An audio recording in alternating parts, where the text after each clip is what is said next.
तिथि के दिन हाथ में 2 लोटे जल के 2 कलश जल के जब हम शंकर भगवान को चढ़ाते हैं तो ऊपर जो कमंडल होता है शिव जी के ऊपर जलधारी होती है जिसमें जया विषहरा शामली बारी दौतली और देव शंकर भगवान की 5 बेटियां जिसमें विराजमान होती हैं। जब हम जल समर्पित करते हैं हमारे पीढ़ी में परिवार में अगर कोई अधोगति में मर गया होता है, कुंवारी अवस्था में चले गया होता है, गर्भ में मर गया होता है, गर्भ के बाहर निकल कर भी अगर कुंवारी अवस्था में चले गया होता है तो श्रावण महीने की दोनों पंचमी पर परिवार का अगर कोई एक व्यक्ति भी जल चढ़ा देता है शंकर भगवान पर तो सर्प की योनि में नहीं पड़ता, जीव मुक्त हो जाता, प्रेत योनि में सर्प की योनि से मुक्त हो जाता।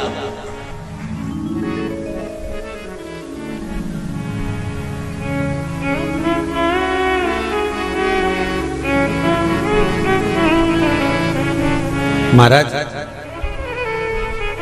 हमारे यहाँ सांपों की पूजन कौन से दिन होती है, कौन सी तिथि में करते हैं? जम के बोलो जरा। नाग पंचमी।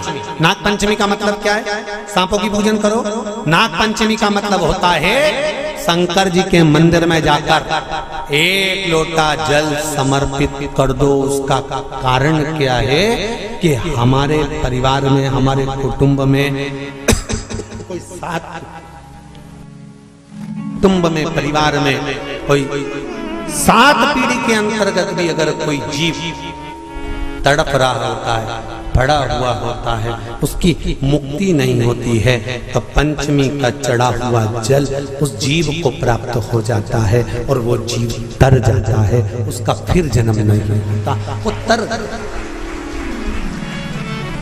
इसको मुक्तता का,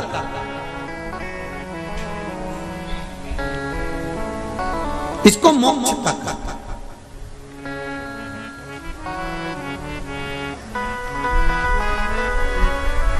ये मुक्ति, ये मोक्ष, इसी को कहेंगे कि ये मुक्तता है। महाराज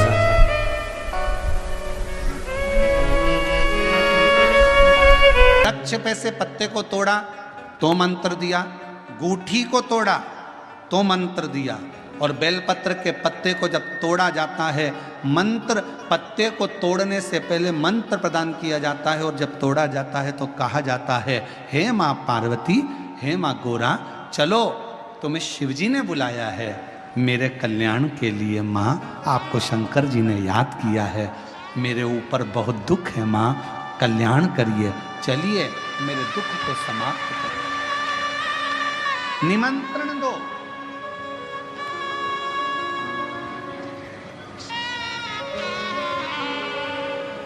पहले नंबर पर क्या देना है? बेलपत्र के पत्र को तोड़ने से पहले जम के बोलो मंत्र। दूसरे नंबर पर क्या देना है? बेलपत्र के पत्र को चलने का जम के बोलो निमंत्रण।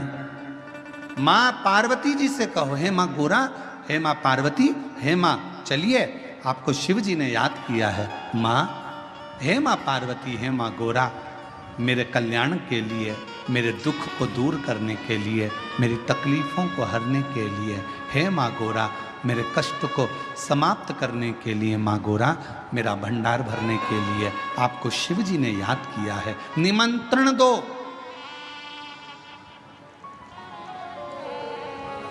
लेकर आए, फिर गूठी तोड़ी, फिर मंत्र दिया, ओम नमः शिवाय, नमः शिवाय, नमः शिवाय।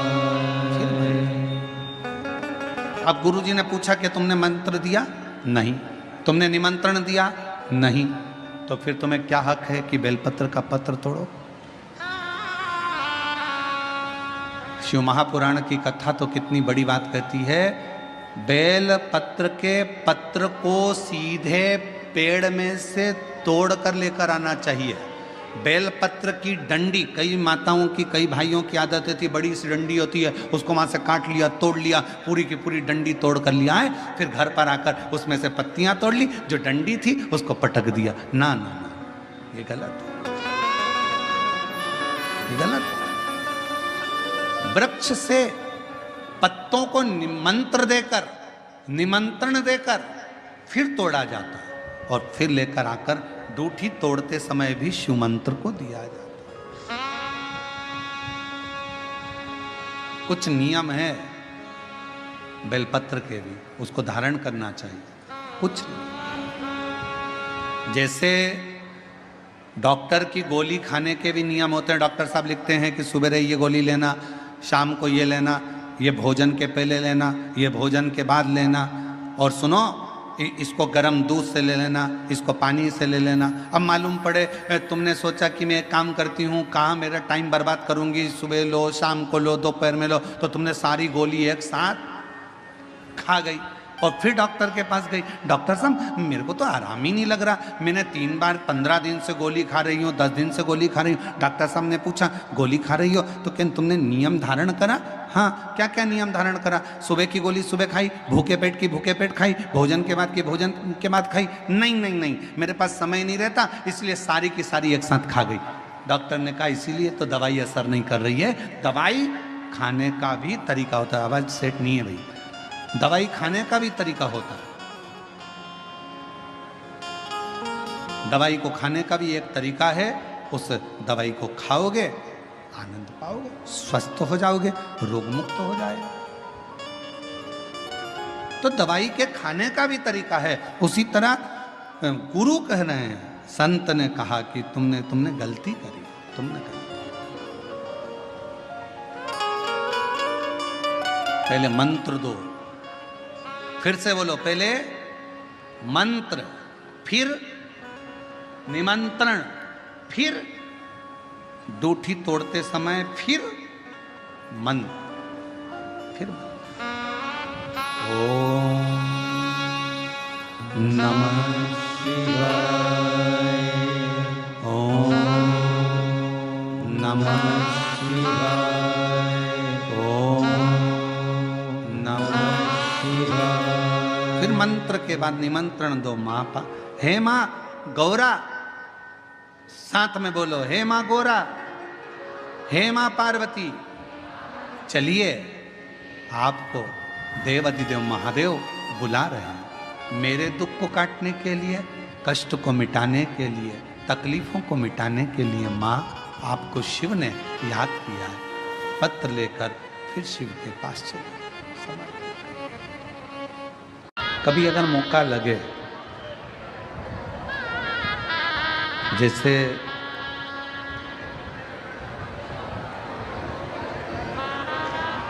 कभी ऐसा योग लग जाए कि कोई आपसे कहे कि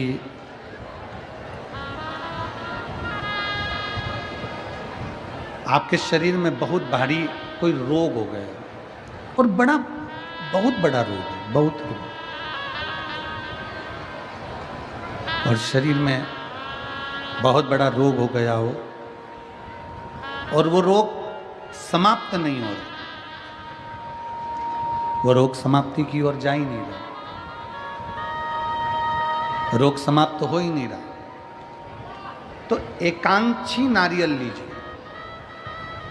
श्रीफल, नारियल देखा है सब लोगों ने? श्रीफल जो होता है, नारियल जो होता है, पानी पीने वाला नारियल नहीं, जो भगवान को चढ़ता है, उस नारियल की बात। एकांक्षी नारियल, एकांक्षी नारियल से मतलब है कि नारियल में जो जटा होती है, उस जटा के स्थान पर 3 नेत्र होते हैं। किसी किसी नारियल में 2 नेत्र होते हैं, किसी में 3 नेत्र होते हैं, किसी में 2 नेत्र होते हैं, किसी में 3 नेत्र होते हैं। तो 3 नेत्र वाला नहीं, 2 नेत्र वाला नहीं, कभी अगर मिल जाए, भूलवश तुम्हारे हाथ में आ जाए, एकांक्षी नारियल।